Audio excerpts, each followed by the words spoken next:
Hello everyone, Dr. Rita Schatz here at New Look, New Life to talk about vaginismus.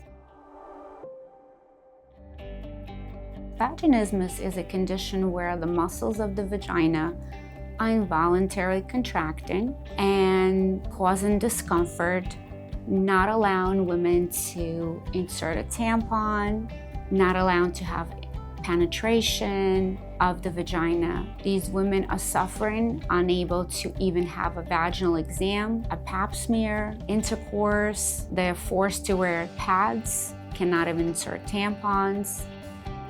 There's a simple solution for that. Botulinum toxin can be injected in the muscles of the vagina and the perineum, and we can block that involuntary muscle spasm, allow these women to enjoy life, enjoy sex. The downtime is minimal complications, some swelling, some redness,